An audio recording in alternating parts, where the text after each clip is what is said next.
Salut à tous et bienvenue dans Facecam, une interview créée par un fondateur de l'équipe Xing qui s'appelle Wix. Moi, je m'appelle Exa et je serai votre hôte pour cette émission.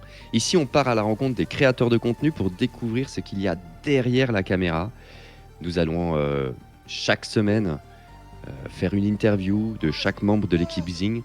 Vous aurez la chance de les découvrir, de découvrir leur personnalité, les différences qu'il y a entre eux, ainsi que les jeux auxquels ils jouent.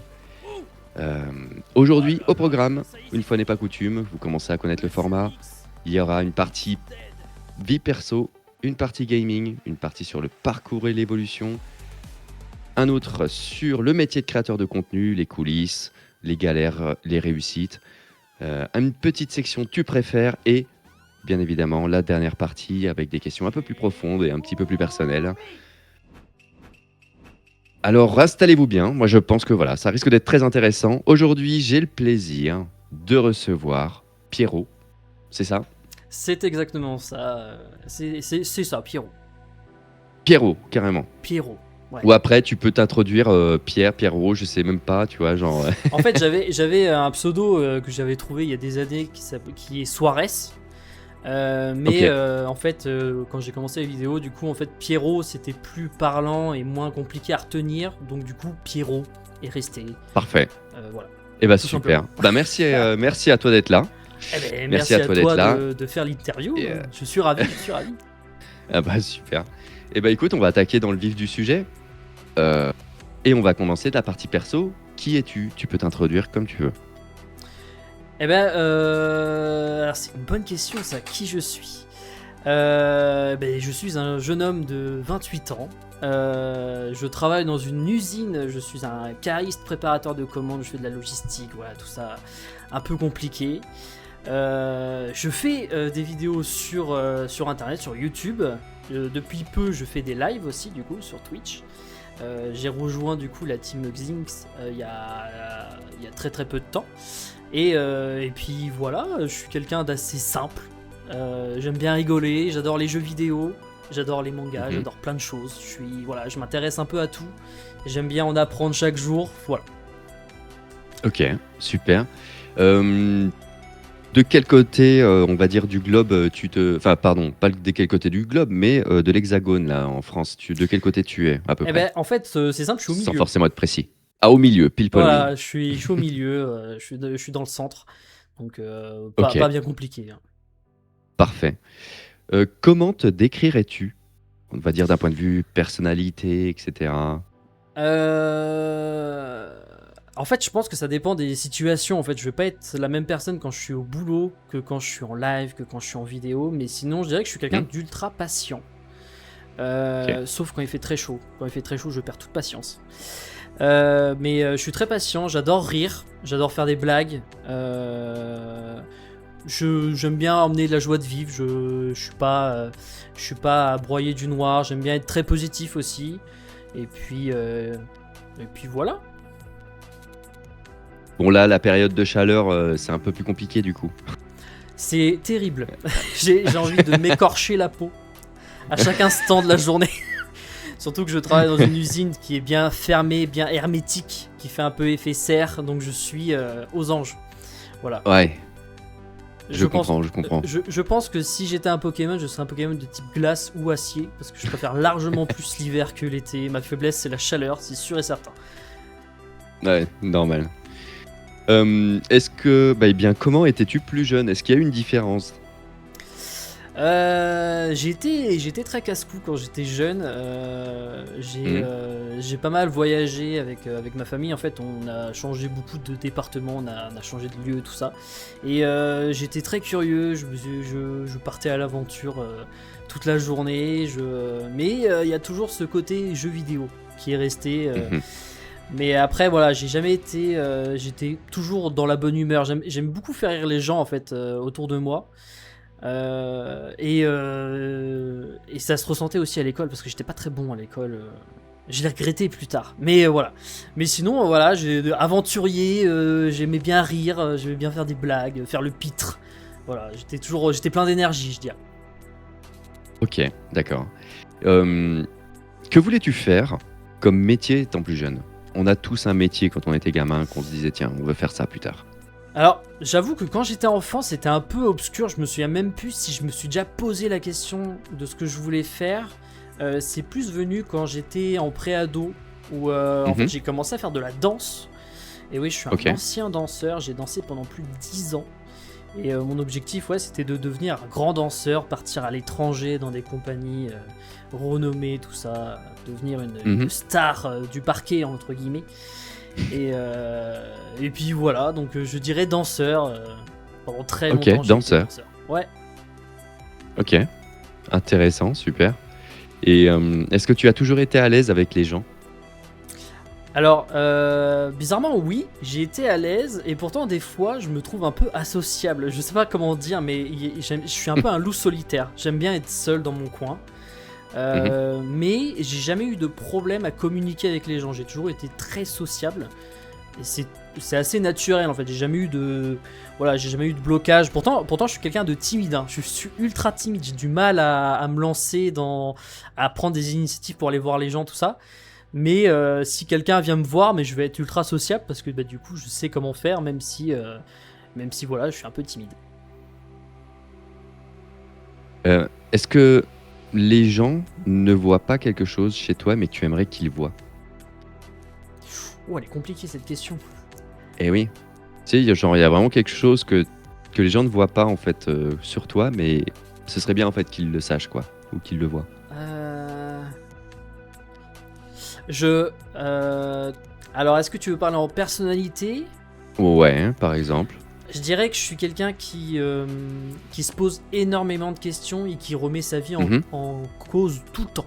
C'est-à-dire que je me remets en Ouais. question et je remets ma vie, mais genre tous les jours. Vraiment, si j'ai 5 Mhm. minutes où je fais un truc que j'ai l'habitude de faire et que je peux réfléchir, je vais tout remettre en question.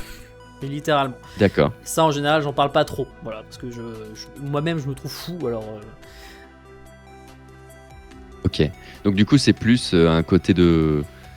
C'est plus quelque chose, genre, où tu doutes beaucoup, en fait. C'est-à-dire qu'il y a du doute, et puis, du coup, c'est ça. tu En remets fait, en question, quoi. j'ai l'air sûr de moi. Parce que bah, c'est ce que je veux paraître. Et puis aussi, c'est important d'avoir un peu de confiance. Mais au fond de Ouais. moi, il y a quand même ce stress. Et c'est, comme tu dis, ces doutes. Où bah, je me demande si ce que je fais, quelles conséquences ça va avoir.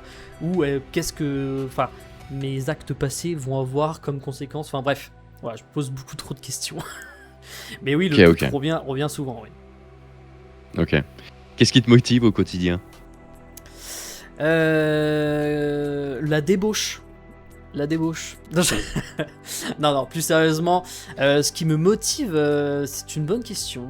Je dirais que j'ai une chérie qui me pousse un peu dans tous mes... Enfin non, j'ai une chérie que j'aime beaucoup et qui me laisse faire un peu toutes mes expériences, que ce soit sur YouTube, que ce soit sur Twitch, et qui me regarde comme ça, qui même veut participer des fois.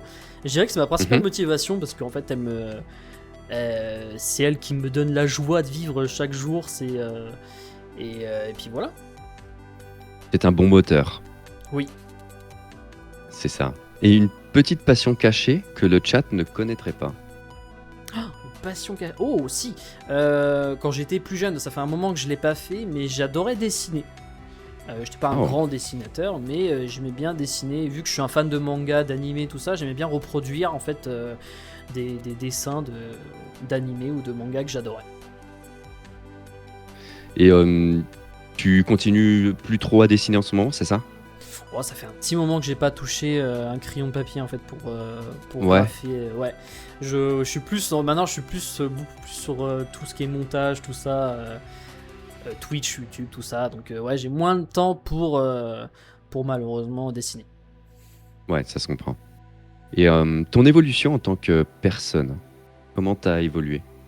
Je dirais que j'ai gardé pas mal de pas mal de caractéristiques pardon de quand j'étais enfant. Notamment l'énergie, le fait que je veux faire le pitre, que je veux être voilà, le rigolo de service, tout ça, que je suis toujours positif. Je dirais qu'en fait avec le temps c'est surtout de la maturité où quand j'étais plus jeune j'avais tendance à foncer tête baissée sans réfléchir et après il y avait les conséquences que je voyais plus tard. Et je dirais qu'avec le temps j'ai appris à me dire je fonce tête baissée mais avant je vais jeter un coup d'œil juste pour être sûr que ce que je fais ça va pas trop faire de dégâts. Ouais. Ok. Je dirais que j'ai mûri dans le sens où maintenant, avant de me jeter dans le tas, je réfléchis à une stratégie. Voilà. Oui, bon, c'est de la prise de conscience et de la maturité qu'on obtient avec le temps, quoi. C'est ça. Donc, C'est ça, c'est ça. ouais, non, mais bon, après, bon, on est obligé d'expérimenter le bourrin de base pour se rendre compte que ça a de l'impact aussi. Donc, c'est Mais, des choses mais, qui. mais des fois, je pense pas à jeter un coup d'œil. Hein. Des fois, je fonce tête baissée. Hein.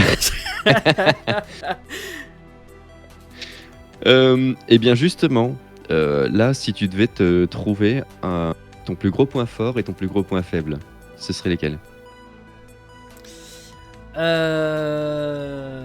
Je dirais que mon plus gros point fort, c'est que j'ai confiance en moi. C'est-à-dire que je vais pas me lancer dans une quête que je sais perdue d'avance si j'ai pas les capacités. Enfin, Ok. voilà, si je fais quelque chose à fond et si je dis que je suis sûr de moi, c'est que voilà, j'ai confiance en moi, donc je vais foncer. Et en général, voilà, c'est positif et je me dis que ça peut que marcher en fait. Et mon plus gros point faible, je dirais que je suis distrait facilement. En fait, je peux être en train de faire, par exemple, je suis au boulot, je fais une commande, par exemple. Si j'ai une pensée qui vient me perturber tout ce que je fais, je peux être distrait et faire n'importe quoi après, en fait. Est-ce que tu as une habitude bizarre que tu as au quotidien? Un truc que tu fais comme ça, je sais pas, t'allumes la lumière 3 fois, des choses comme ça, quoi. Non, je dirais que c'est le truc que beaucoup de gens font. J'ai le réflexe de revérifier si j'ai bien fermé les portes. Voilà. Surtout de la Il y voiture en a pas mal. ou de chez moi, je vérifie plusieurs fois. Hmm. Voilà. Il y en a plein qui le font. Ça, Oui, c'est- c'est pour ça que je dis que beaucoup de gens le font, Ouais. mais je dirais que c'est le plus gros Ouais. truc. Je vérifie que les lumières sont éteintes aussi. Enfin bref. Qui t'inspire dans ta vie? Michael Jackson. Non, Oh. attends. Qui m'inspire? Qui m'inspire? Oh là, c'est une bonne question ça. Je sais pas. En fait, je crois que je me suis jamais vraiment dit que j'étais inspiré par quelqu'un. Pas en admiration, mais il y a des personnalités que je respecte et que je trouve incroyables, notamment pas mal d'acteurs que je trouve super charismatiques, tout ça, comme par exemple Jim Carrey, que je trouve juste exceptionnel, qui a Ouais. bercé toute mon enfance. Jackie Chan aussi, tous les films de Jackie Chan, j'étais un grand fan de ses cascades et tout. Après, quelqu'un, je dirais que c'est surtout ça en fait. J'ai pas de, je m'inspire moi-même. Voilà, je m'inspire. c'est très égocentrique, mais je sais pas trop. J'ai pas de personne qui m'inspire plus que ça. Ok. Et donc, dans ceux que t'admires, du coup, Jim Carrey, carrément, ça te va. Limite, on peut carrément dire ça, hein. Qu'est-ce que tu admires vraiment dans la vie? C'est C'est- plus des comédiens. C'est vrai que oui, en soi, maintenant que j'y pense, avec les vidéos qu'on peut faire avec Greg, tout ça, on fait des Mhm. sketchs où ça part un peu. Ah si, mais non, aussi, je suis un abruti. Pardon, je suis fatigué en fait. Non, mais il n'y a pas de problème. Je réfléchis après. En fait, je pense qu'on va finir l'interview. Je vais te rappeler après en disant attends, mais j'ai répondu faux à tout. Non, si quelqu'un que j'ai en admiration depuis que je suis ado, c'est Joueur du Grenier sur YouTube. Je trouve que leur contenu, déjà, ça m'inspire énormément. Et je suis en admiration sur eux parce que je trouve que après toutes ces années, ils continuent à faire des contenus qui sont exceptionnels et qui me font mourir de rire à chaque fois. Et voilà. Je les admire pour ça. Voilà. Ok, donc on part sur du JDG. Ouais. Ta plus grande peur aujourd'hui? Je peux peut-être T'as répondre. peur de juste rien? Les araignées. J'ai peur de Tu rien. peux, moi, hein. je suis un combattant. Non, mais je dirais qu'après mes peurs, c'est des peurs de tous les jours. En fait, c'est des peurs. Par exemple, est-ce que je vais avoir toujours mon travail demain, les problèmes d'argent, en fait, les soucis du quotidien. En fait, j'ai pas envie. Mes plus grandes peurs, en fait, c'est que mes soucis du quotidien s'amplifient pas plus qu'ils ne le sont. En fait, je sais pas si c'est français Ok. ce que je dis. Si, c'était bon. Enfin, pour moi, je pense que la phrase est correcte. Parfait. Est-ce que tu doutes parfois de ce que tu fais? Et là, je pense que déjà tout à l'heure, on en a un petit peu touché, mais je pense que Oui, bah tout le temps, tout le temps. Ouais. J'y vais avec confiance, mais après coup, je me dis, ah, est-ce que c'était une bonne idée? Est-ce que j'aurais pas dû dire ça autrement? Est-ce que voilà. Donc oui, que ce soit sur Twitch, sur YouTube, même dans la vie du quotidien, voilà, je doute. Et parfait. Eh bien, écoute, on va partir sur les questions de gaming. Ok. Sur quelle plateforme as-tu commencé à jouer? Sur Game Boy. D'ailleurs, elle est Hmm. juste à côté de moi, la Game Boy sur laquelle j'ai commencé. Vraiment, Ok. genre, attends, un bout de bras. Ah, parce que je sais plus pourquoi j'en parlais il y a pas très longtemps, mais je l'ai mis sur mon bureau. Sur cette Game Boy là, justement. Voilà. Hmm. D'ailleurs, qui va sûrement faire l'objet d'une vidéo avec Greg de réparation, parce que malheureusement, elle est tombée entre des mains de bandits, c'est-à-dire mes petits frères. Et du coup, elle a pris tarif. Et je l'ai Je récupérée. comprends. Et voilà, je vais la remettre à neuf. Ok. Avec Pokémon bleu. Voilà. Bah justement, ton premier jeu vidéo, Ah bah, c'est Pokémon C'était bleu du coup. c'était le Pokémon bleu. Parfait. Eh bien, trop bien. Est-ce que tu fais la collection de jeux ou de consoles? Alors, oui. Oui, d'ailleurs, on peut le voir Mhm. dans mon décor. J'ai une PS1 qui est juste là. J'ai Ouais. une Wii aussi qui est cachée derrière le micro. Mais oui, je fais la collection de consoles. En fait, dès que je peux récupérer des consoles, je le fais parce que. Bah, en fait, j'ai touché à beaucoup de consoles. Donc, en fait, ça me rend Mhm. nostalgique de les avoir. Et puis, parce que en fait, je me dis que si un jour j'ai des enfants ou quoi, j'aimerais bien leur faire découvrir les jeux vidéo comme moi je les ai découverts. Et puis voilà. Ouais, carrément. Et est-ce qu'il y a un jeu qui a marqué ta vie? Oui. Oui, il y a un jeu qui m'a énormément marqué. Je dirais que c'est Skyrim.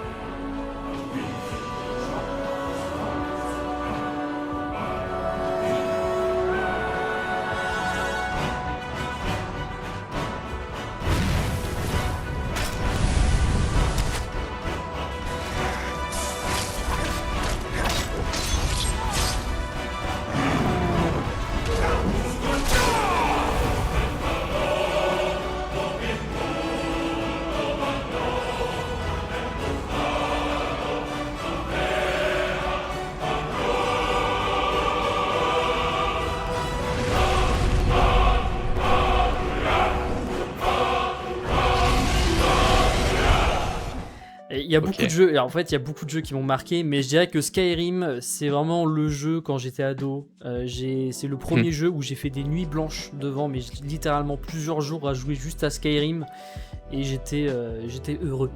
Voilà. Ok.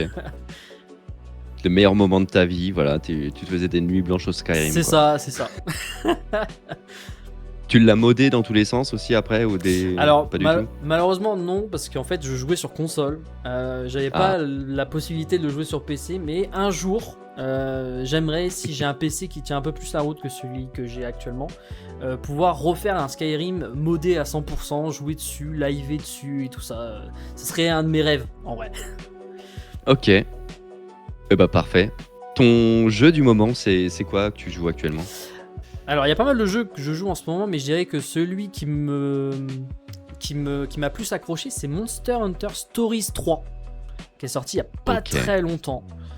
Je dois avouer que c'est un jeu un jeu en fait quand je le lance, je me dis oh, je vais jouer une petite heure et on me rappelle le lendemain. Enfin, je me réveille Mhm. le lendemain. Mais ouais, je peux passer littéralement 5 heures sans m'en rendre compte sur ce jeu, je le trouve incroyable. Ok. Ah super. Est-ce qu'il y a un jeu que tu détestes mais que beaucoup de personnes aiment? Vraiment, c'est un truc, l'engouement en fait ne te convient pas. Euh... je dirais j'hésite entre deux en fait. Mhm. Je dirais Roblox. Parce que si on peut Ouais. appeler ça un jeu, je sais pas vraiment si on peut appeler ça un jeu, j'y ai jamais joué. Mais je vois des trucs tourner partout sur Roblox en fait, et je comprends pas trop. En fait, j'ai déjà vu comment ça fonctionnait, mais ouais, non, je dirais que j'accroche pas du tout. J'accroche pas du tout. Ouais. Ok, parfait. Quel était ton plus gros rage quit? T'as joué à un jeu et t'as fait non, Alt F4 ou t'as arrêté. Oh. Ah, c'est une bonne question ça. Ah, parce que je suis têtu, donc c'est-à-dire que. Euh, Alors, c'est une expérience qui s'est passée il y a pas très longtemps. J'ai pas Ok. vraiment rage quit, mais je me suis Mhm. déconnecté. C'est-à-dire que je ne parlais plus, je ne faisais plus de vannes, plus rien du tout. On était en live avec Greg sur Baldur Gates avec des copains. Et en fait, à un moment donné, je décide, moi, de faire une stratégie et de passer derrière les ennemis, tout ça. Sauf que je me fais cramer. Et en fait, les ennemis me tombent dessus et m'anéantissent. Et c'était un boss qui était cool. Et en fait, il se trouve que je n'ai pas pu faire du tout le boss parce qu'en fait, j'ai passé ma vie à mourir. C'est-à-dire qu'en fait, dès que mes copains essayaient de me réanimer, les méchants revenaient pour me mettre un coup d'épée et je mourais instant. Donc, et en fait, au bout d'un moment, je leur ai dit, me réanimez plus. C'est bon.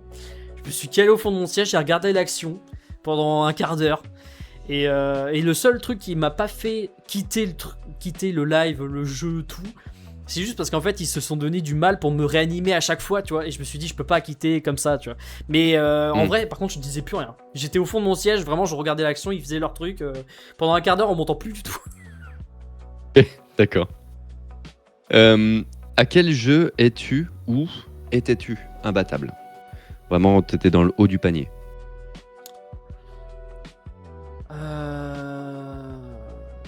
Ah, c'est une bonne question ça. Par égocentrisme, je dirais tous les jeux. Non, non. Quel jeu j'étais imbattable? Donc c'est un jeu. Est-ce que c'est un jeu qui se joue en multi, tout ça?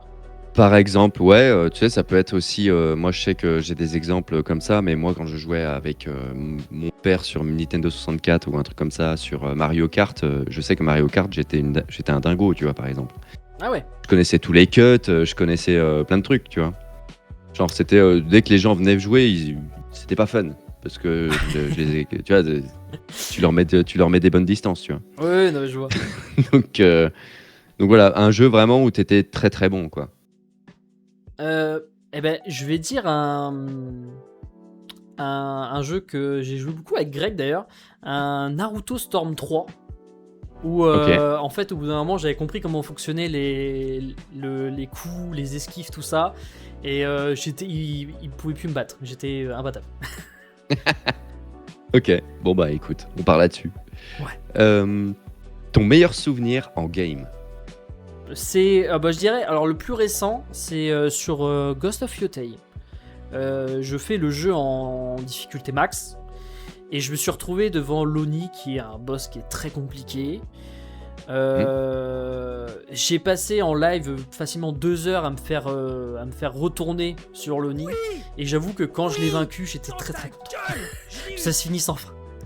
Donc je dirais que c'est le gros. Voilà, je l'ai battu, voilà, j'ai crié, j'ai tapé mon bureau, j'étais content, je l'ai vaincu. Donc c'est l'un des derniers grands souvenirs que voilà, j'ai bien kiffé. Bah c'est pas étonnant en fait, hein. Quand tu te tapes le front pendant 2 heures sur quelque chose et puis que finalement tu y aboutis, t'as quand même une certaine satisfaction à la fin. Ouais, mais en plus je suis un peu borné, j'aime bien les From Software, donc c'est-à-dire que les boss qui sont compliqués et que tu fais en boucle, je connais bien. Et quand t'arrives enfin à battre le boss sur lequel t'es bloqué, quel bonheur. Je comprends. Est-ce qu'il y a un jeu auquel tu pourrais jouer toute ta vie? Eh bien, oui.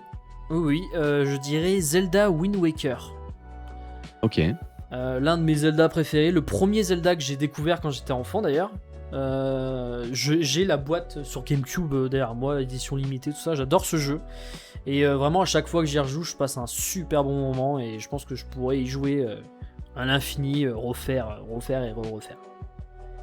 Ok, parfait. Est-ce que si tu pouvais être le personnage d'un jeu vidéo, lequel serait-il? Il y a un personnage que je trouve vraiment badass et qui est immortel et que j'aimerais bien être. C'est Léon Kennedy. Léon S. Kennedy de Resident Evil.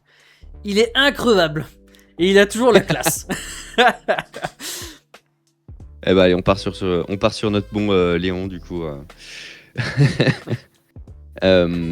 Comment ta vision du jeu vidéo a évolué avec le temps? Comparé à quand j'étais plus jeune, c'est que quand j'étais plus jeune, j'avais tendance à prendre la difficulté facile des jeux. Voilà, j'aimais bien faire les jeux en mode tranquillou. Maintenant, j'aime bien me faire du mal, je prends en difficile tout le temps. Ouais. Et je dirais que c'est ça en fait le plus gros changement, c'est que j'aime bien me mettre plus de challenge qu'avant. Avant, je jouais, quand j'étais plus jeune, je jouais aux jeux vidéo pour passer un bon moment tranquille, chill.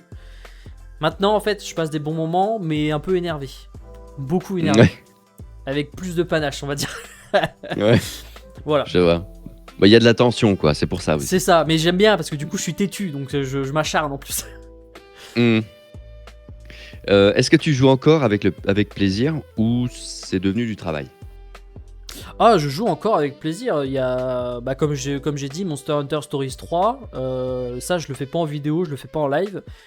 C'est quand j'ai, par exemple, quand je me lève dans le week-end et que j'ai une matinée où j'ai rien à faire, je me lance le jeu et puis je vais me lancer pendant quelques heures à jouer à ça tranquillou, juste pour mon plaisir à moi perso, en solo, tranquille, voilà, chill. Parfait. Et qu'est-ce qui fait, selon toi, un bon jeu vidéo aujourd'hui? C'est compliqué comme question. Cette Ça, question est très, très, très, Il y a que très des... tricky. Il y a que des questions compliquées dans votre interview, j'ai l'impression, monsieur. Vous essayez, c'est une entourloupe. Qu'est-ce qui fait un bon jeu vidéo? Ouais. Je dirais déjà dans un premier temps que le scénario joue beaucoup dans le fait que ce soit un bon jeu vidéo. Par exemple, je vois l'exemple de Clair Obscur. Le jeu est exceptionnel parce que le scénario est aux petits oignons. Déjà juste t'es embarqué par le scénario, donc c'est déjà un bon point.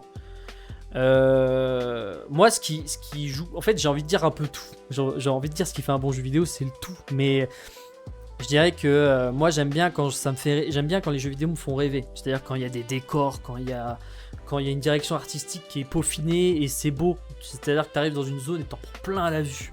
Ça, je trouve que c'est important aussi dans un jeu vidéo, quand tu peux te balader dans des décors qui sont sublimes.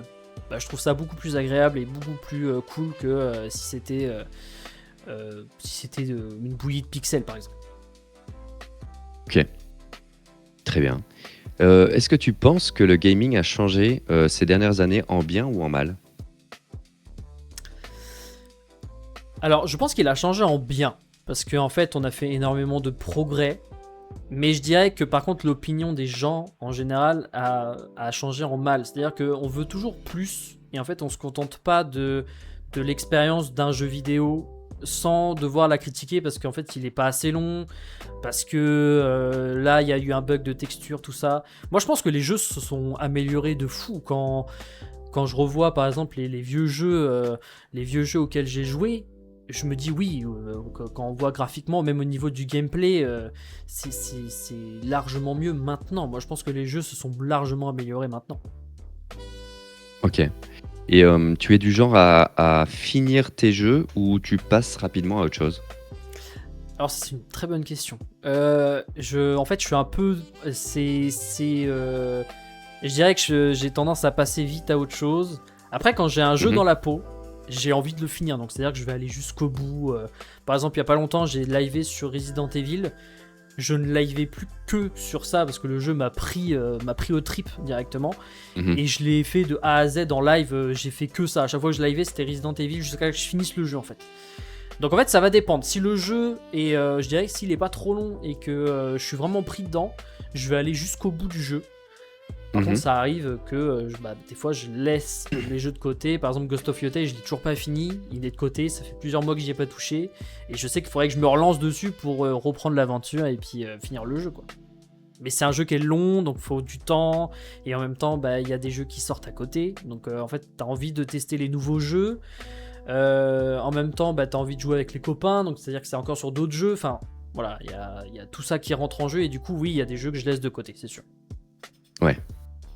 Et est-ce que tu te forces parfois à jouer à certains jeux? Ça m'est déjà arrivé. Ouais. Pour les vidéos. D'ailleurs, ça fait un petit moment que j'ai pas joué à ce jeu-là. Je me suis un peu forcé à jouer à quelques jeux parce que je m'étais fixé des objectifs et en fait, pareil. En fait, comme je viens de dire, il y a eu des sorties de jeux vidéo, tout ça à côté, et j'avais envie de faire ces jeux vidéo-là, mais j'étais bloqué sur le jeu que j'étais en train de faire avec mes défis, et du coup, je me suis un peu forcé parce que j'avais pas le choix, quoi. Je devais continuer, quoi. Ouais, ça se comprend. Et tu privilégies ce que toi tu aimes ou plutôt ce que le chat voudrait voir? Alors, en général, quand je pose la question au chat, ce qu'ils veulent comme jeu pour les prochains lives, tout ça, je propose que des trucs qui me font envie. Je vais être honnête. Je propose, par exemple, là en ce moment, j'ai plusieurs jeux que j'ai envie de jouer. Et ben, si je fais un live, je vais proposer au chat les 3 jeux que j'ai envie de jouer. Et je sais que dans tous les cas, voilà, ça va pas être un problème parce que j'ai envie de jouer aux 3 jeux, donc ça me dérange pas. Oui, en fait, tu fais déjà ta propre sélection et ensuite. C'est ça. Voilà. C'est ça, c'est ça. Je triche un peu. Ouais, voilà. Ça s'appelle le choix du streamer. Voilà, c'est ça. Est-ce que certains jeux marchent mieux que d'autres sur ta chaîne? Oh, j'ai pas vérifié. J'avoue que je sais pas du tout. Je sais pas du tout parce que en ce moment, j'avoue que je suis pas mal. En fait, je produis pas mal de shorts parce que j'ai pas mal d'idées de shorts. Et du coup, les jeux, en fait, c'est surtout des rediffs de live.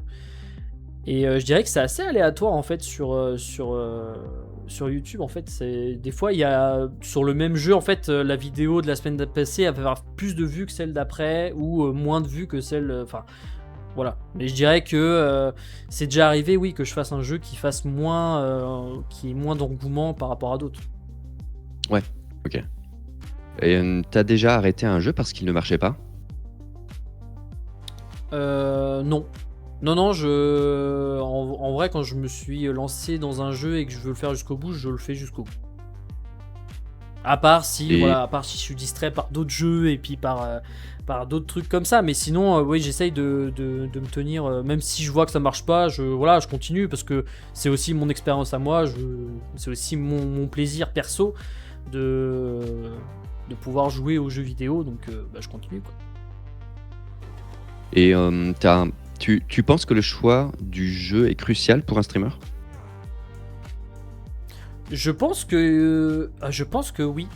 Je pense que oui parce que pour avoir déjà vécu l'expérience en live, il y a certains jeux où on voit passer beaucoup plus de monde que par exemple, je vais prendre un exemple tout bête. Avec Greg, on fait du No Man's Sky là depuis quelques mois. Et on s'est lancé à le faire un petit peu en live aussi parce que du coup on voulait partager ça et puis en même temps ça nous permet de faire nos VOD, etc.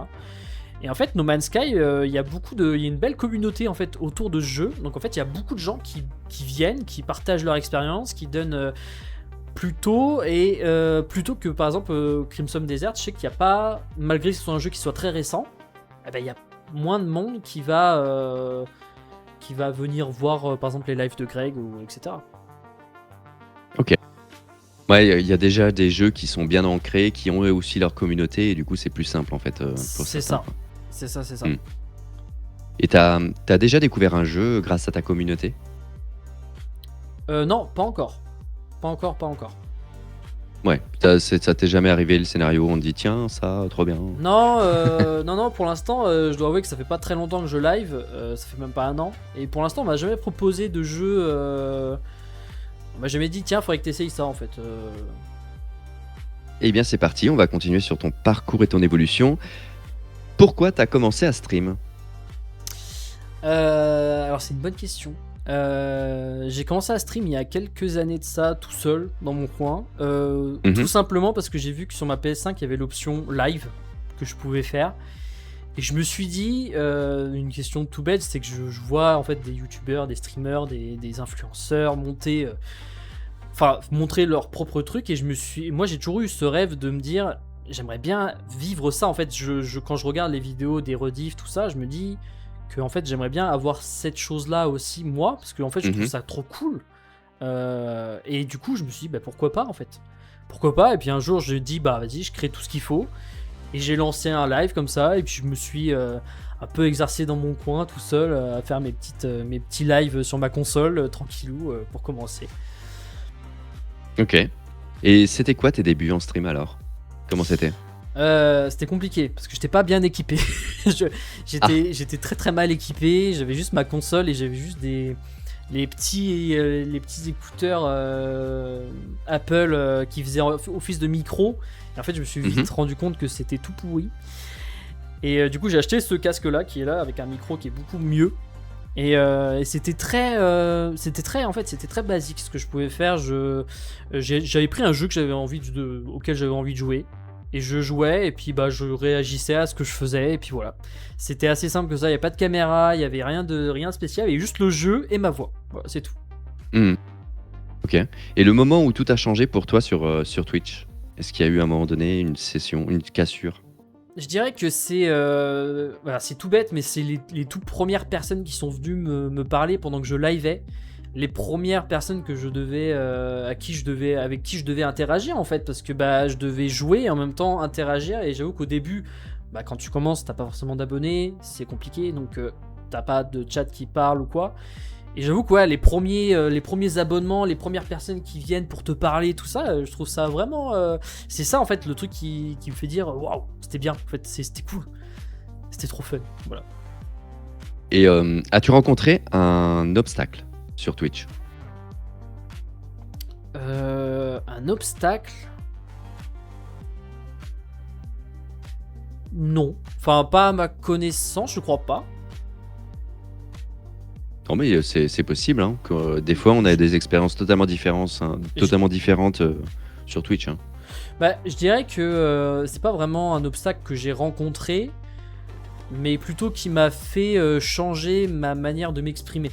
C'est-à-dire que sur Twitch, en fait, on peut pas dire tout et n'importe quoi. Faut faire attention à ce qu'on dit parce que bah, du coup, sinon on peut vite se faire bloquer, on peut vite se faire supprimer la chaîne, tout ça. J'avoue que ça a été un obstacle parce que du coup, on peut pas lancer des insultes à tout va. Faut faire attention à ce qu'on dit, faut faire attention aux réactions qu'on a, tout ça. Mais en fait, au final, c'était plutôt positif parce que bah, ça m'a permis de chercher d'autres expressions qui, je trouve, sont mieux que celles qu'on a l'habitude d'utiliser au quotidien, en fait. Je vois. Donc, qu'est-ce que tu aurais aimé savoir avant de te lancer sur le streaming? Je dirais que c'est tout le fonctionnement de Twitch. En fait, Twitch, c'est très complexe. C'est dur à prendre en main d'ailleurs parce que il y a tout ce système de récompense, tout ce système de comment dire, comment expliquer ça. En fait, Twitch c'est compliqué.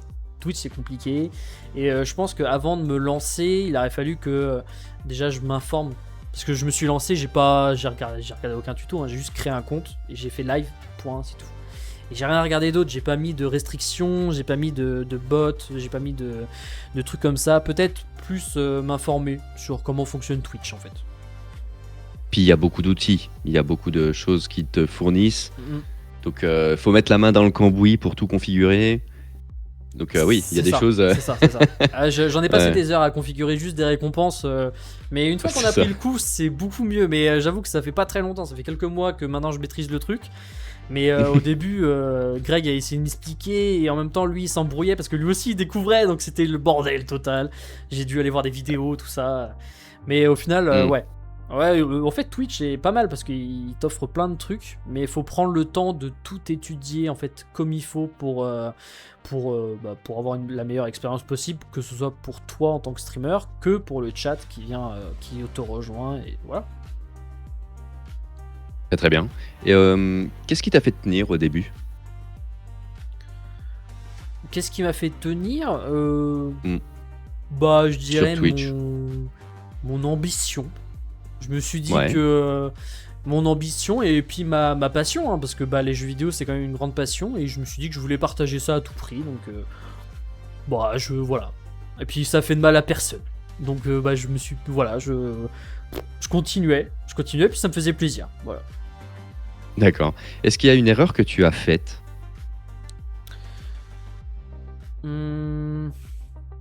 Je pense pas, enfin pas à ma connaissance du moins. Ok. Du coup, oui, non, c'est ton évolution et puis ton apprentissage de toute façon du streaming et puis de Twitch, de la plateforme et tout ça est plutôt évolutive et dans le bon sens sans forcément rencontrer de gros problèmes et d'erreurs de choix ou de choses comme ça, quoi. C'est ça, en fait pour l'instant c'est globalement ça, et puis bah, comme j'ai dit ça fait pas très longtemps, donc je vais sûrement peut-être rencontrer des obstacles, mais là pour l'instant ça se passe plutôt bien.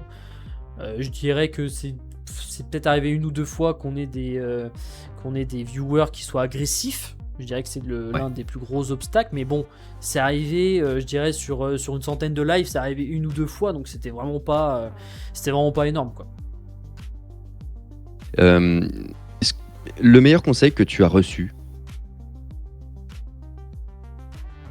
Bon, je dirais que c'est sois toi-même en fait.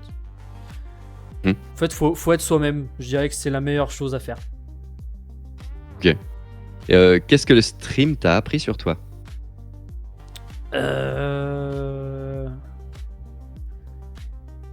Qu'est-ce que le stream m'a appris sur moi? Sur toi-même? Des choses tu te disais, tiens. Je parle beaucoup et je parle fort.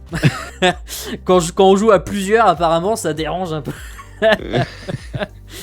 Tu Voilà. couvres tout le salon. C'est un peu l'idée, oui. Quand on fait du Baldur's Gate, c'est qu'on est 4 dans la conve. On a du mal à entendre les autres parce que je parle trop fort et puis je dis des conneries tout le temps. Alors, Ok. voilà. Est-ce qu'il y a une chose que tu ferais différemment aujourd'hui?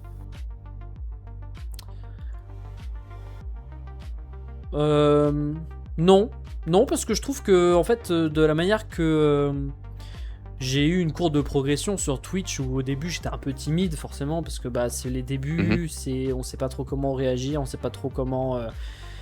Mais en fait, je changerais rien parce que ça m'a permis de trouver aussi comment je veux animer un live tout simplement et comment j'aime animer un live. Donc en fait, non, je changerais rien. Je trouve que tout est bien. Ok, parfait. Et quel est ton objectif aujourd'hui? Mon objectif aujourd'hui, c'est que en fait, j'aimerais bien. J'avoue que je suis à fond sur YouTube. J'aimerais beaucoup créer du contenu qui plaise aux gens, mais un contenu qui soit.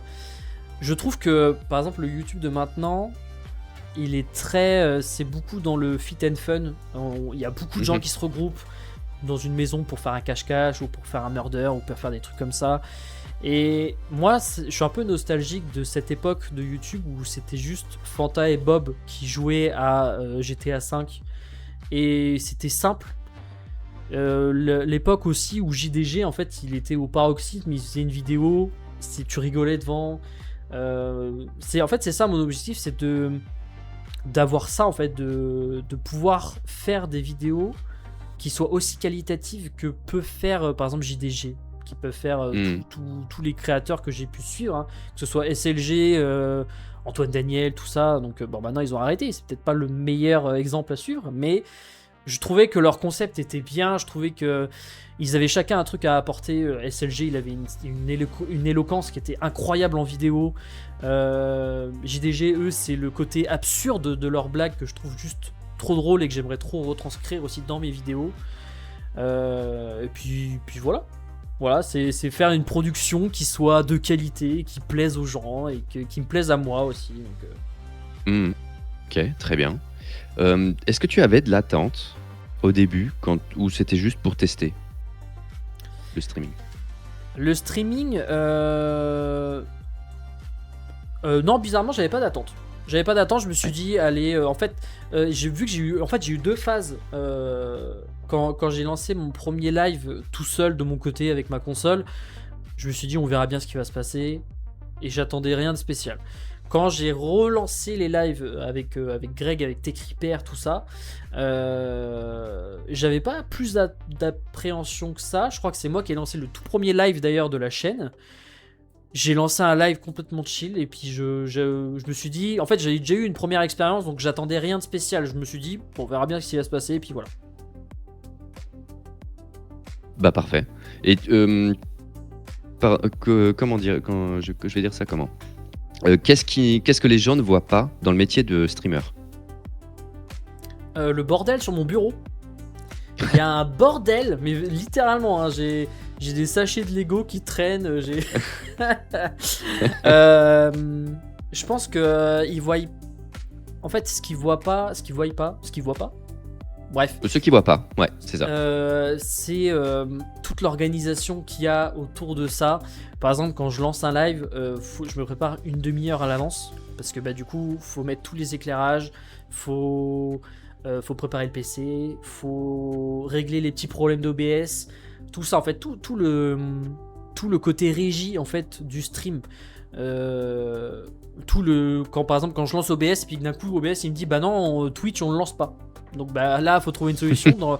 Le stream il commence dans 5 minutes, faut que tu trouves une solution pour qu'OBS il retrouve ton Twitch. En fait c'est ça qu'ils voient pas, c'est le avant et après. Le moment où j'arrête le live et que je me pose dans ma chaise pendant 5 minutes et je souffle un petit peu. Ouais. Et tu prends toujours autant de plaisir? Ouais, même plus. Plus parce que maintenant en fait on commence à avoir une petite communauté qui commence à se former, on commence à avoir des habitués qui viennent, qui commencent à rigoler, qui commencent à vanner, tout ça, et c'est vraiment cool. Et en fait c'est de plus en plus, c'est vraiment cool, c'est vraiment de plus en plus fun, et je prends beaucoup de plaisir à ça. Ok, c'est super. Et est-ce que tu as peur que ça s'arrête un jour? Je me pose pas la question. J'avoue que je suis beaucoup dans le présent. Donc là, pour l'instant, en fait, ça se passe très bien. Et puis, si dans 5 ans ça s'arrête, bah tant pis, j'aurais profité à fond jusqu'à que ça s'arrête. Et c'est quoi ta plus grande fierté aujourd'hui? Ma moustache. Ouais, bah justement, je pas bien souhaitais soir, le noter. mais, Je souhaitais le noter, super moustache. Merci.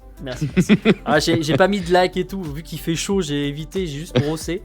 Mais ma plus grande fierté, je pense que c'est vraiment le fait que comment dire, je suis moi-même, je suis moi-même, je mets pas de barrière, je me dis que je suis content d'être ce que je suis. Quand des fois je me vois en vidéo, je me dis putain, je vais me lancer des fleurs là, c'est terrible.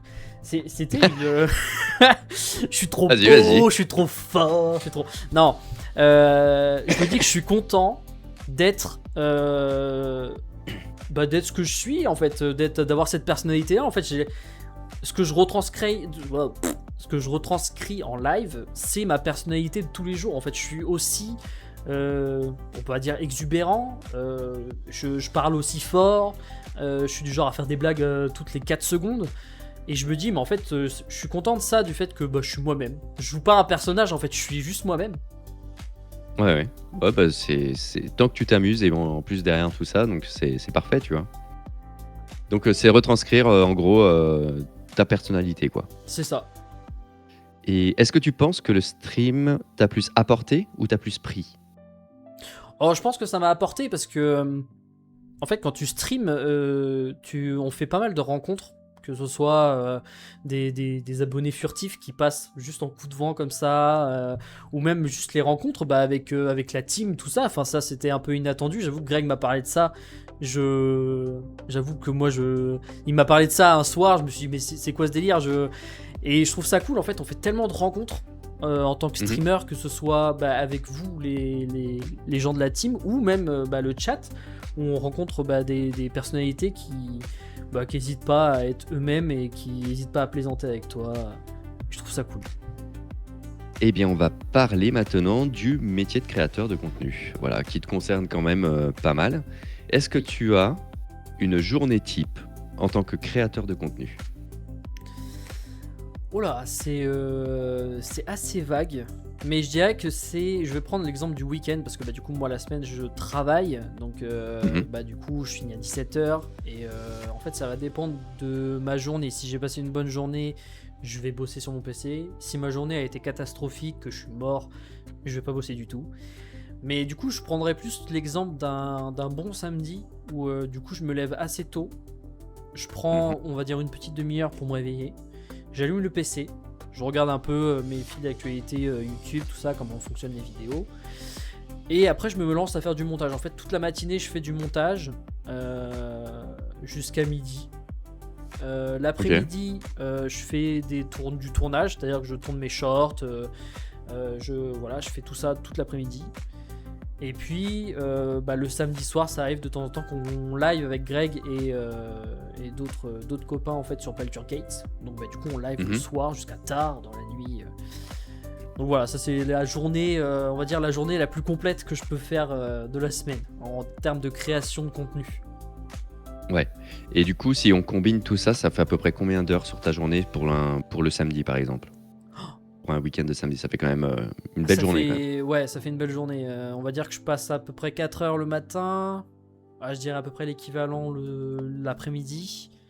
Et puis le soir, en fait, en live, ça peut durer 5-6 heures. Donc le samedi, oui, si je fais que ça toute la journée, c'est une sacrée journée.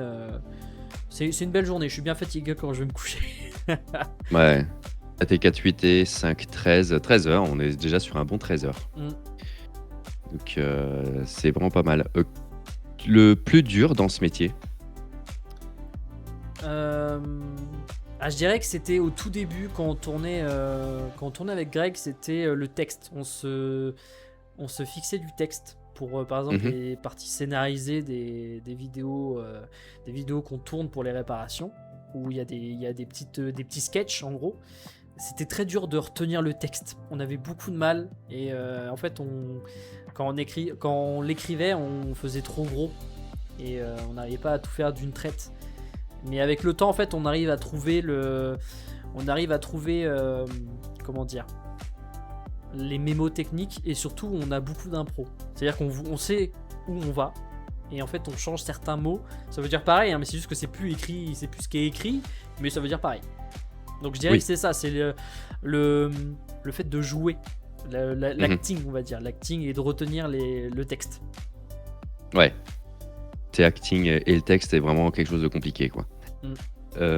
Et tu as comment je dirais ça? Ah si, qui aurait influencé ton contenu? Qui a influencé ton contenu en règle générale? Est-ce qu'il y a eu des personnes? Est-ce que tu veux parler d'autres créateurs de contenu ou juste des personnes qui m'ont fait des commentaires ou... Ben ouais, tu vois, en fait, toute personne toute personne qui aurait pu influencer en fait ta façon après de travailler, etc., de créer ton contenu. Ça peut être effectivement de beaucoup de sources.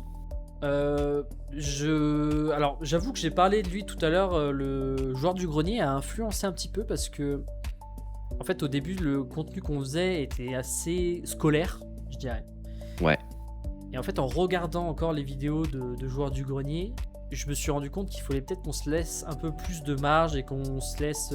En fait, moi, j'aime bien partir dans l'absurde, l'humour avec de l'absurde. Je trouve ça très drôle. Et du coup, c'est là que j'ai commencé à me dire, attends, je vais peut-être mettre une blague ou deux. Et en fait, on a commencé à se lâcher un peu plus dans le fait qu'on n'était pas juste fixe devant une caméra. On changeait de décor. Des fois, Greg était tout seul, moi j'étais tout seul. Voilà, il y a eu ça aussi. En fait, j'ai regardé. En fait, c'est en regardant ma propre vidéo que j'avais montée. Je me suis dit, c'est dommage parce qu'en fait, il y a le même décor. On est là, l'un à côté de l'autre. On récite notre texte. Et c'est pas. En fait, je crois que j'ai été l'une des premières personnes qui a influencé mon contenu. Parce qu'en fait, ce que je faisais ne ressemblait pas à ce que j'aimais regarder. Et du coup, je me suis dit, faut que. Voilà. Et puis Greg était partant aussi, parce que lui aussi, il adore JDG, il adore toutes ces vidéos-là avec beaucoup d'humour. Donc en fait, j'ai proposé le truc, j'ai proposé certains trucs. Il a commencé à proposer aussi. Et puis, voilà, tout simplement. Bien. Et est-ce que pour toi, il y a un streamer qui serait sous-estimé selon toi? Il mériterait plus ou qui aurait besoin de plus d'impact? Enfin, qui aurait besoin de plus de... Voilà, pour toi, en fait, son contenu mérite plus.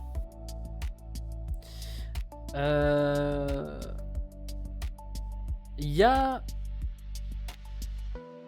alors...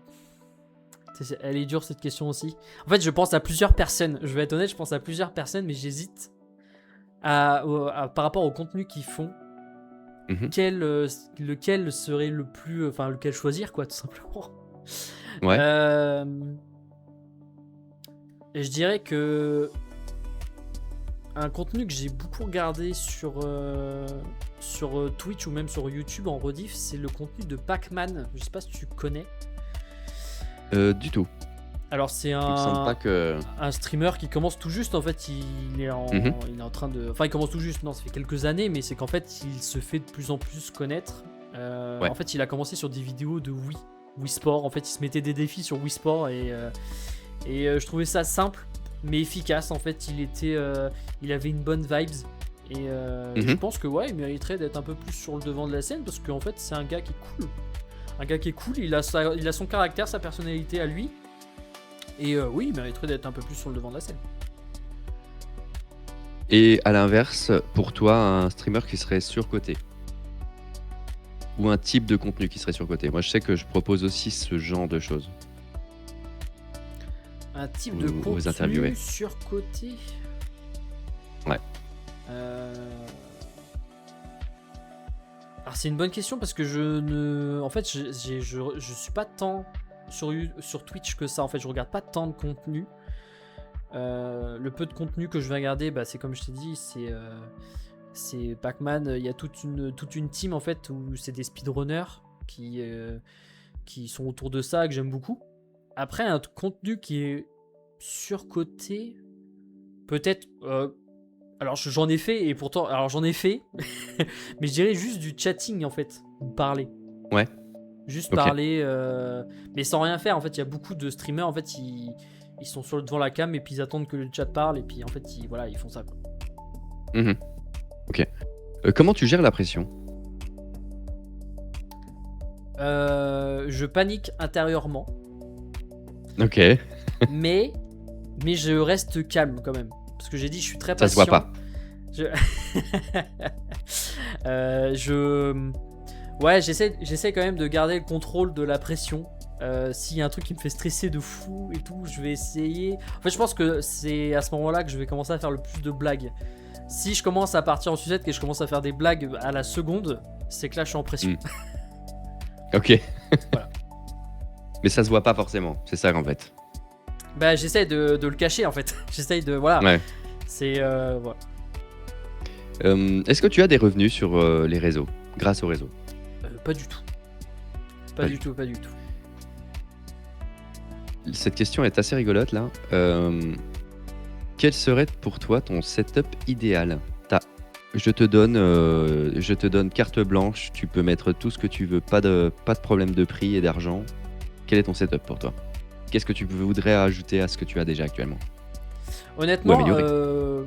un PC fixe. Un bon PC. Un très très bon Ouais. PC. J'ai l'écran que j'ai me suffit largement. J'ai pas besoin d'avoir 4 écrans, un seul me suffit largement. Juste un PC qui tienne la route. Parce qu'en fait, le mien commence à avoir pas mal d'âge. Et j'avoue que en fait, je songe à le changer, mais c'est que là, en ce moment, en fait, c'est un peu l'inflation de ce côté-là. Et c'est terrible. Ça monte très vite. Mais je dirais un PC en fait qui me permettrait de faire mon montage à la seconde sans que j'ai besoin de faire charger mes vidéos, qui me permettrait de streamer dans une très bonne qualité, d'enregistrer aussi dans une très bonne qualité. En fait là, ce qu'il me faudrait, c'est juste une tour avec tout ce qu'il faut dedans pour que je puisse à la Ok. fois jouer et streamer dessus en fait. Ok, très bien. Comment tu trouves tes idées de contenu? Comment je trouve l'inspiration, c'est ça? Ouais. Inspiration, idées et tout. Alors, la plupart du temps, c'est quand je suis au travail. Là, en ce moment, en fait, on est un peu dans une période creuse où on fait beaucoup de ménage. Donc, c'est-à-dire que on se balade beaucoup. Enfin, soit tu transportes des palettes, tout ça, mais t'as pas besoin de réfléchir. En fait, c'est des trucs.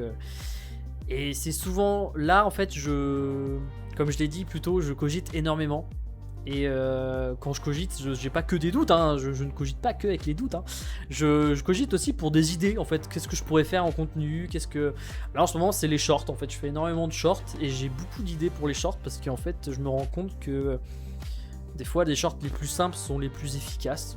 Et j'aime bien aussi pouvoir partager mes expériences de geek et de gamer. Donc en fait c'est ça, en fait quand je suis au boulot, quand je vais faire mon nettoyage, mon rangement, je vais réfléchir à comment je peux tourner les phrases, quel short je peux faire, quelle idée quelle expérience aussi je peux partager, etc.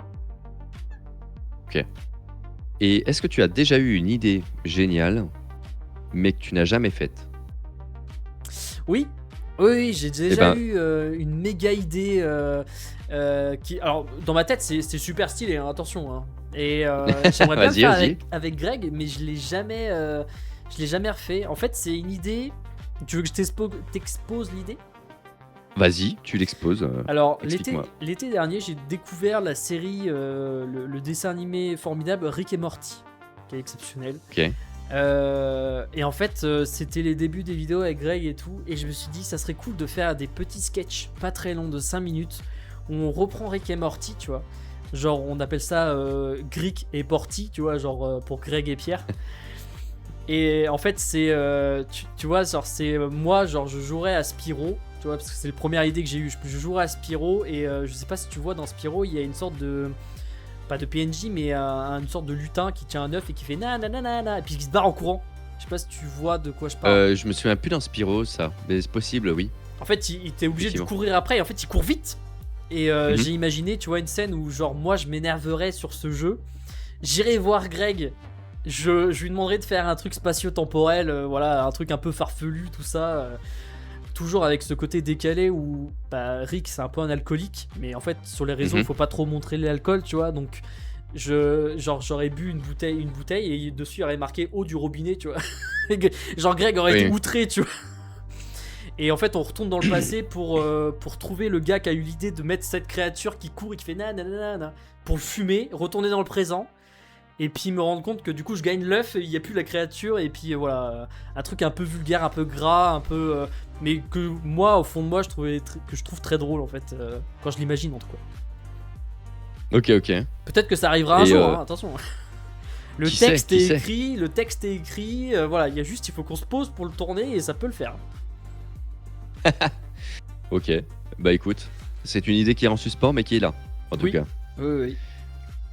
C'est quand le moment où t'as pris le stream au sérieux?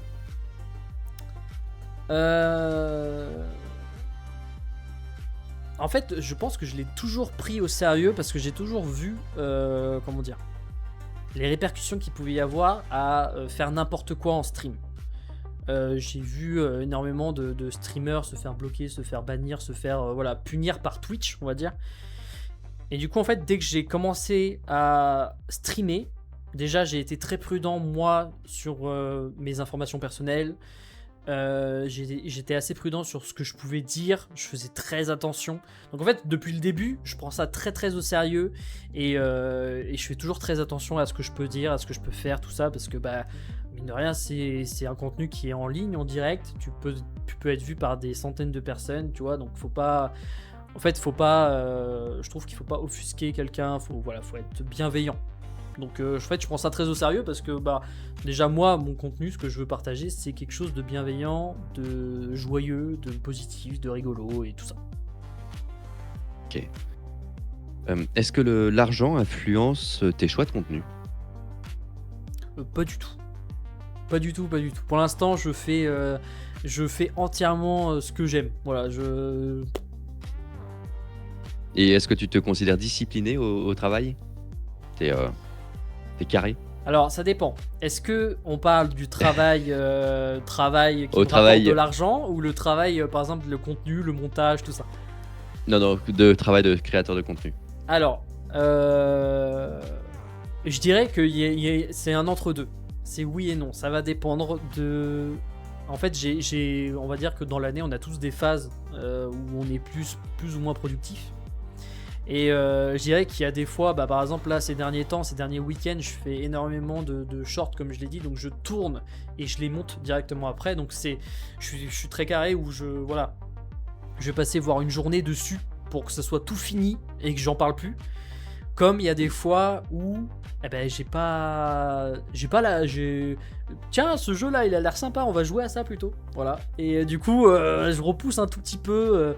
Bon, histoire aussi de décompresser, de souffler un petit peu, parce que bah avec le travail plus la création de contenu, tout ça, donc on a besoin aussi de souffler un peu, et des fois je suis un peu moins discipliné. Donc ça dépend de la période de l'année en fait. Ok. Et donc du coup, tu planifies ton contenu ou tu l'improvises quand même?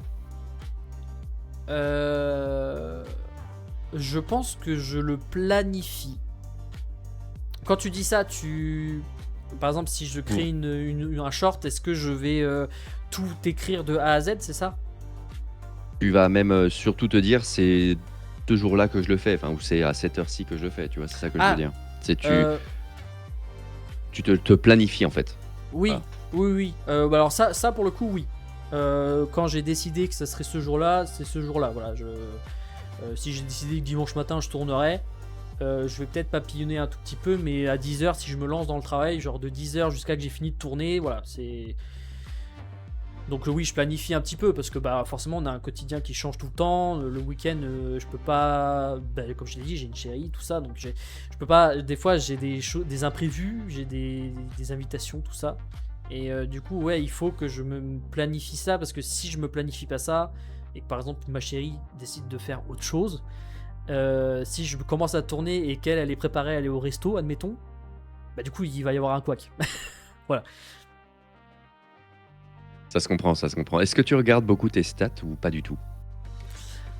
Ça va Alors en ce moment oui. En ce moment oui parce que je sors pas mal de shorts sur... Alors beaucoup sur YouTube en fait, je regarde beaucoup mes stats sur YouTube parce que je veux comprendre un peu comment fonctionnent les gens. Parce que bah du coup en fait tu peux sur YouTube tu peux voir tous les détails, combien de temps ils sont restés, combien de pourcentage est resté jusqu'à la fin de la vidéo, combien de pourcentage a quitté au début, etc. Et oui, je regarde beaucoup parce que bah déjà il y a le truc de quand tu postes une vidéo, tu veux voir s'il y a de la réaction, tu veux voir si ça crée quelque chose. Donc ouais, je regarde, je check à plusieurs fois par jour, ouais. Ok.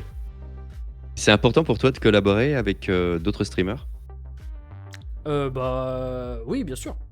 Oui, bien sûr, parce que en fait, comme je l'ai dit plus tôt, j'ai beaucoup regardé ça. Bah, c'est surtout pendant la période du confinement où, par exemple, il y avait beaucoup de streamers qui se rejoignaient, qui jouaient ensemble et tout. Et en fait, cette ambiance-là, j'aimerais bien la retrouver parce que je trouvais ça trop cool à regarder. Et en fait, je me dis qu'à vivre, ça doit être encore plus. Enfin, ça doit être énorme en fait quand tu arrives à avoir plusieurs personnes avec qui jouer. D'ailleurs, c'est pour ça que quand on fait du Baldur's Gate. J'ai proposé à Greg de nous rejoindre avec mes copains, avec Marie et Paul, parce que voilà, ça fait des années que je les connais. J'ai dit, vas-y, viens, on se lance, on essaye à 4. Et au final, ça rend bien parce qu'en fait, on a chacun notre personnalité. Et en fait, on passe un très bon moment, on se vanne, on rigole. Enfin, donc, oui, moi je trouve ça vraiment très. En fait, je trouve ça vraiment cool. En fait, voilà. Et as-tu eu un moment de doute où tu as failli tout arrêter? Non. Pas. Pas. Non, je dirais que j'ai des moments, des périodes creuses où je suis moins productif. Mais en fait, ce que je fais, là, on va dire que depuis 1 an et demi qu'on a créé TechRepair avec Greg, je me suis jamais dit, oh, je vais tout plaquer. En fait, j'essaie toujours de trouver. En fait, j'ai plein d'idées, ça fuse dans mon cerveau à une vitesse. J'ai mal de crâne. Tous les soirs, j'ai mal de crâne. Voilà. Et du coup, pour l'instant, j'ai pas eu le truc de dire je vais tout plaquer. En fait, j'ai encore trop d'idées à exposer au monde et voilà. J'ai hâte de les exposer. Eh bien, on part sur la petite section tu préfères. Alors, il y a 2 choix qui t'est proposé. Ok. C'est tu prends celle que tu préfères ou celle qui est le moins pire. Parce qu'en fait, il y a aussi des fois, il y a 2 choix, mais en fait, les 2, on me dit ouais, mais j'aime pas les 2, donc au final, bah, le moins pire. Donc voilà, il y a pas de, on peut pas faire autrement, donc voilà. Eh ben écoute, on va commencer. Café ou thé? Café. Chocolat chaud ou cappuccino? Chocolat chaud. Monster ou Red Bull? Monster. Solo ou collab? Alors, est-ce que je peux avoir des détails parce que je comprends pas. C'est quoi le premier? Faire des choses en solo ou en collaboration? Ah, d'accord, ok. Collab. Gaming ou IRL? Gaming. Jour ou nuit? Nuit. Soleil ou lune? Lune. Twitch ou YouTube? YouTube. Discord ou Twitter? X. Discord. J'utilise pas X. Facebook ou Snap? Snap. PC ou console?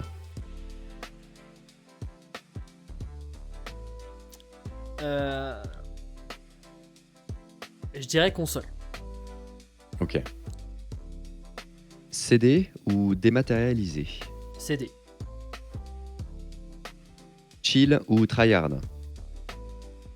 Tryhard. Stream ou montage? Montage. Être connu ou être riche?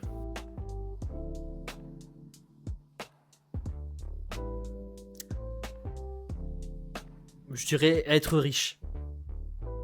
Ok.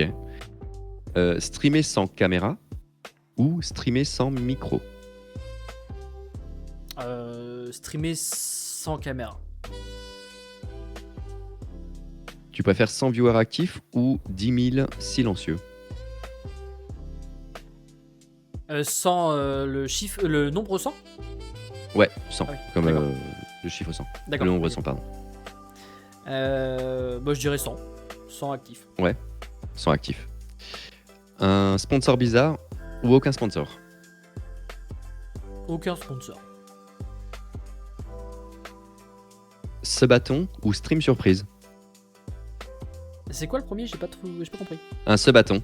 C'est tu fais un stream où ton but c'est d'avoir des subs et à chaque sub en fait ton stream est de plus en plus long. Et le deuxième, c'est quoi? C'est un stream surprise. Pas prévu. Stream surprise. Un chat toxique ou donc chat toxique sans les bannir ou un chat silencieux?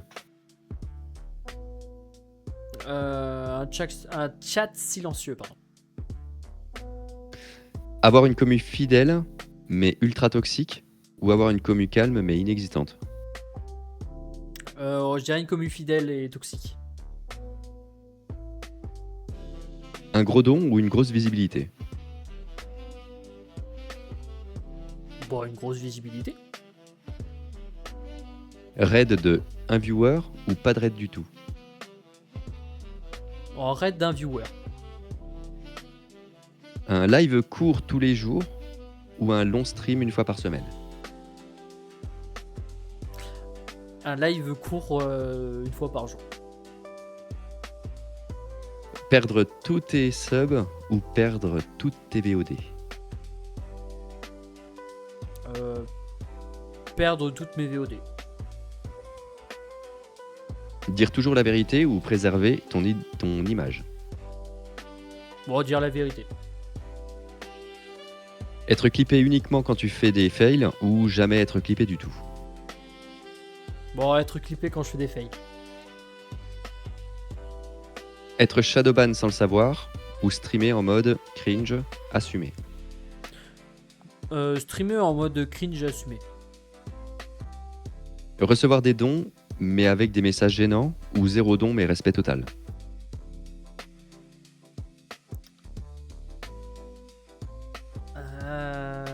Quand tu dis message gênant.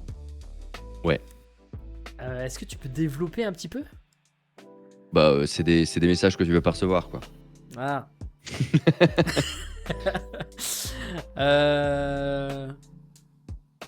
Je vais prendre l'autre option, pas de don.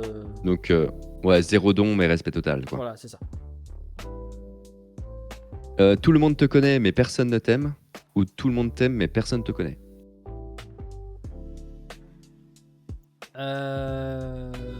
Tout le monde me connaît, mais personne m'aime. Ok. Je vais me retourner la tête, celui-là, j'ai bugué. Ouais. Celui-là, à chaque fois, il est un peu vénère quand tu la poses. 1 euro insultant ou 100 euros cringe?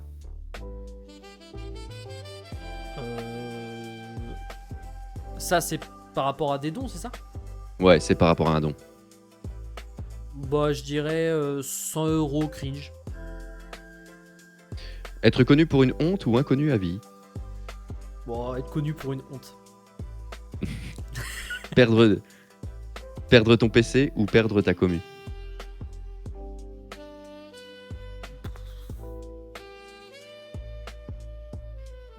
Perdre mon PC.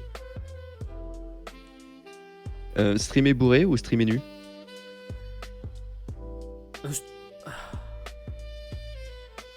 Je tiens très bien l'alcool, hein, en vrai. Nu, c'est-à-dire nu visible? Ouais.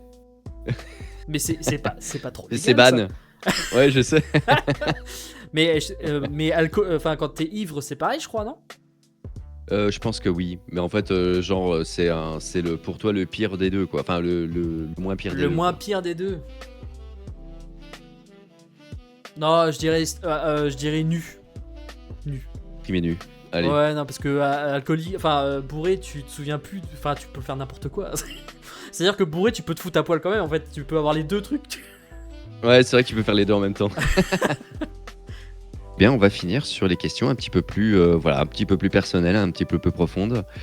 Est-ce que tu es fier de la personne que tu es aujourd'hui? Oui.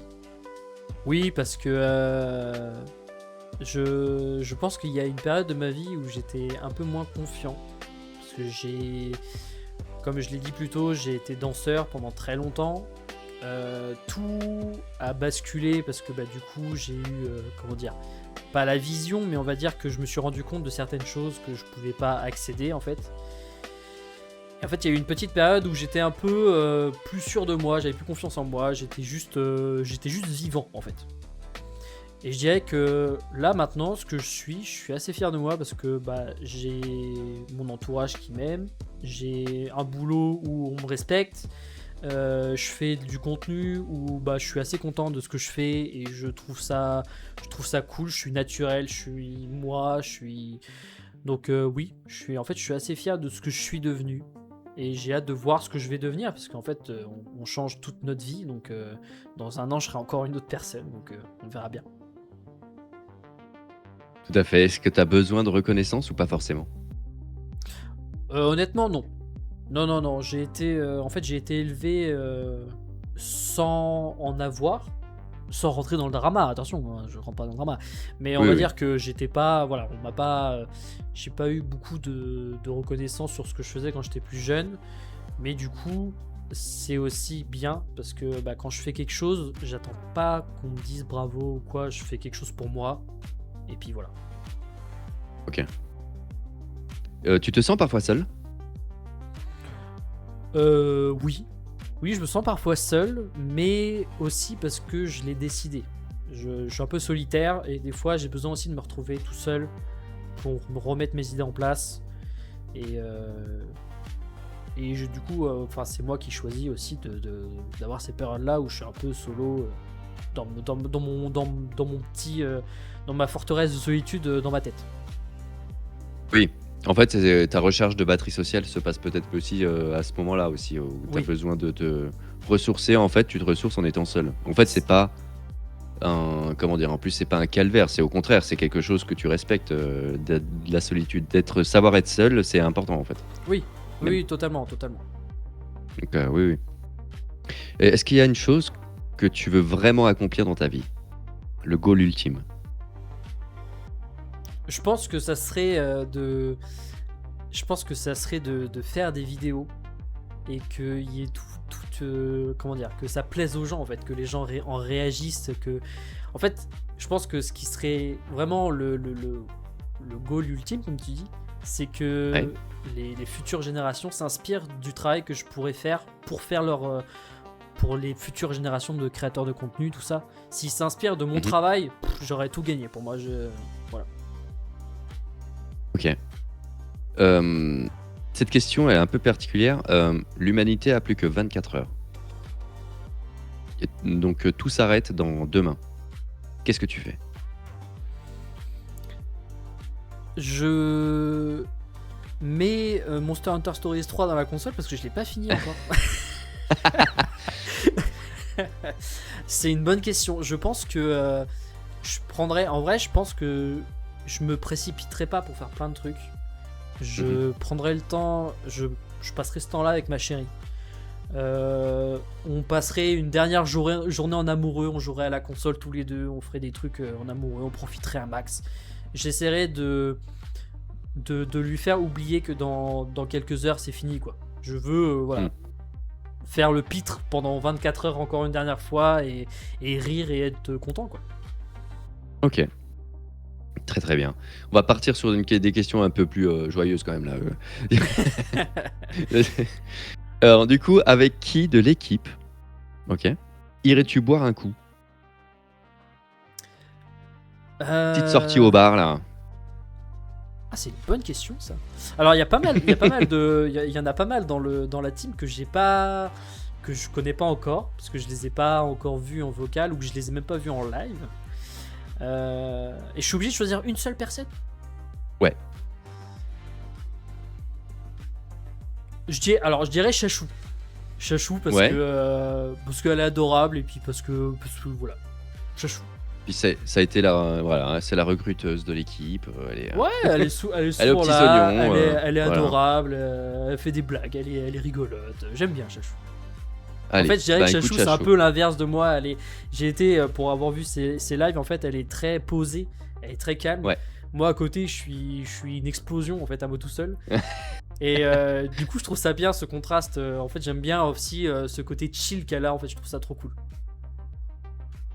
Et avec qui de l'équipe, pareil, irais-tu au restaurant? Là, c'est pour des discussions un peu plus. Là, tu vois, c'est un peu plus, voilà, ben, calme, on va dire. Eh ben, là depuis 1 heure qu'on fait cette interview, je dirais toi. Ah, Voilà, bon, pour bah, qu'on parle écoute. un peu, pour qu'on fasse connaissance, tu vois. Eh bah, écoute, voilà, votre hôte ce soir, voilà, c'est moi, voilà. Eh bah, écoute, très bien, restaurant, on ira, on ira. Parfait, ça me va, ça me va. Parfait. Et quel est ton petit défaut préféré?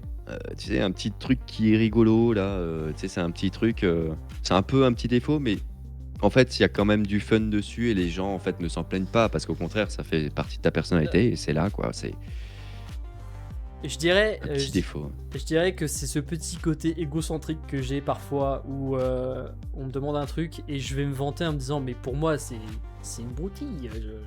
Voyons enfin, j'aime bien avoir cette autodérision où je ramène le truc sur moi en disant que je suis plus beau ou des trucs comme ça. En général ça fait rire les gens et puis bon c'est pas des trucs qui sont méchants. J'aime bien, c'est le petit défaut et aussi bon, j'ai confiance en moi donc je suis plus beau après tout. Une belle moustache, tout va bien. Voilà. Voilà, parfait. Si tu pouvais dire, celle-ci elle est tricky. On va dire que tu peux revenir dans le passé. Tu te retrouves toi, plus jeune. Et si tu pouvais lui dire quelque chose, qu'est-ce que ce serait?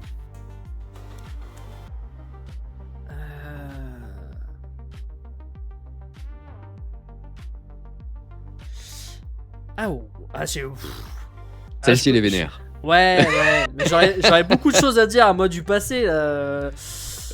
Bah, tu peux lui en dire, allez, tu peux lui dire 2-3 trucs si tu veux que ce soit un peu plus développé, tu peux. Je dirais que faut qu'il fonce. Faut pas qu'il s'arrête aux obstacles. Faut que s'il a envie de faire quelque chose, bah qu'il le fasse.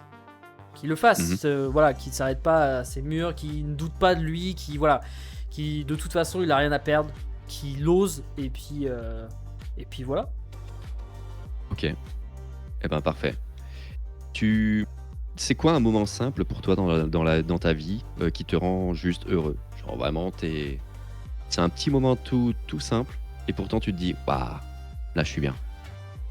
J'ai à côté de mon bureau en fait j'ai un canapé où il y a toute l'installation de ma chérie en fait parce qu'elle a sa console, sa télé, tout ça. Et en fait c'est à côté d'une fenêtre et ça m'arrive des fois de m'asseoir dans ce canapé, de regarder dehors, juste de profiter de la vue. J'ai rien, j'ai pas de téléphone, j'ai rien, j'ai pas de musique. Juste je regarde dehors. Voilà, les arbres, le vent. J'arrive à voir le vent, c'est quand même fort. Les arbres, le ciel, tout ça. Oui, mais oh, ça, tu sais, en fait, c'est comme dans les dessins, tu sais, c'est les petits Oui, cercles là je comme vois. ça là. Tu vois le vent, c'est normal. J'adore les animés, alors du coup je vois le vent. Ouais, c'est ça, c'est exactement ça. Tu le voyais dans ta tête, tu vois, c'est normal. Tu les ajoutais dans ta vue. C'est quoi pour toi le prix à payer de ta propre personne, hein, voilà, pour pouvoir réussir quoi que ce soit ce que tu veux entreprendre dans ta vie? Quand tu as des projets ou des trucs comme ça, qu'est-ce qu'il faut et quel est le prix à payer?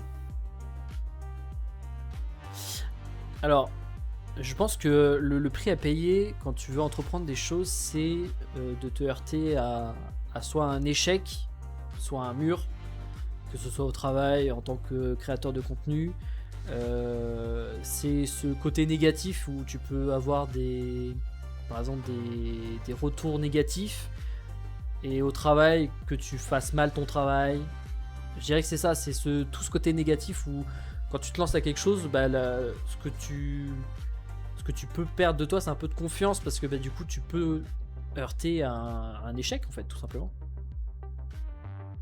Donc, Je sais pas si pour j'ai toi, en fait, Vas-y, Bah, en vas-y. fait, c'est le prix à payer du coup. Donc, c'est-à-dire que qu'est-ce qu'il faut réussir à faire pour, voilà, pour, pouvoir potentiellement en fait, surmonter ça, tu vois? Parce que toi, tu me parles par exemple comme quoi là, tu c'est surtout les retours extérieurs qui pourraient que tu pourrais, avoir des pertes de confiance en toi, machin et tout ça. Dans ce cas, qu'est-ce que tu dois faire pour vraiment t'accrocher et puis aller à fond quoi, aller au bout?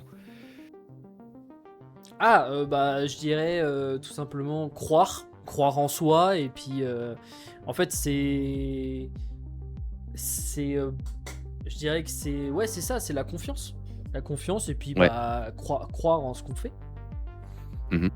Avoir un moral de plomb en fait au final, d'avoir, c'est ça, c'est un peu ça quoi, tu vois? OK. Beh, bah, écoute, très bien. Eh bien, on a fini. Est-ce que tu aurais un petit mot de la fin? Tu as le droit, tu peux dire ce que tu veux. Là, je te le donne celui-là. Tu fais ce que tu veux, tu peux me donner un petit mot de fin, T'es tu sûr? fais ce que tu veux. Attends, j'ai un parchemin avec plein de Ah, trucs décrits, si tu veux. c'est un alors le Euh, parchemin, j'espère qu'il est plus petit que et vas-y, c'est un petit post-it. alors, pour dire le bordel de mon bureau, j'ai des post-it sur mon bureau, s'il faut, j'ai tout ce qu'il faut. Le mot de la fin. Allez, je te laisse dire ce que tu veux. Eh ben déjà, merci à vous de m'accueillir dans la team. Je suis vraiment Mmh. très content parce que j'apprends à vous connaître au fur et à mesure. Vous avez toutes et tous vos propres caractères, vos propres personnalités, vos styles de jeu, tout ça. Et je suis très content de rejoindre ça. J'ai hâte vraiment qu'on puisse bah, jouer ensemble, tout ça, parce que c'est un peu le truc que je recherche aussi, hein. C'est un peu avoir. C'est aussi pour ça que j'ai rejoint la team, c'est parce qu'en fait j'ai vu l'ambiance qu'il y avait et je me suis dit mais je veux faire partie de ça. Donc merci déjà pour m'accueillir. Et puis j'espère qu'on va vivre des aventures de fou, hein. J'ai hâte qu'on vive des aventures de fou tous ensemble. OK. Bah, écoute, super. Et ben, moi je te remercie, hein, c'est, aussi parce que du coup voilà, d'être là pour cette interview. C'était trop cool, j'ai appris beaucoup de choses sur toi en plus. Toi, tu en Bah, connais pas beaucoup sur moi, mais moi, maintenant oui. bah, Donc, t'inquiète pas, il y a un resto qu'on doit se faire, je vais en apprendre plus. il paraît, ouais, voilà, c'est ça. Mais en tout cas, Et bah, écoute, c'était je te vraiment cool à toi aussi pour cette interview. J'ai vraiment bien kiffé. J'ai même pas vu le temps passer, c'est pour te dire. Alors du coup, c'était vraiment cool. C'était vraiment bah, cool. ouais, Merci à toi. et c'est tout réciproque et puis, bah, écoute, je te remercie beaucoup et on se retrouve, bah, on va se retrouver de toute façon, dans les vocaux, chez Xing et Ouais, bien cetera sûr. et donc voilà, quoi. Et ben, écoute, merci bien, d'avoir été là. C'était trop cool d'apprendre qui tu étais, Pierrot et puis, ben, voilà. Bah merci à À la toi. prochaine. On se dit à la Bah oui. prochaine. À la Allez, prochaine. merci.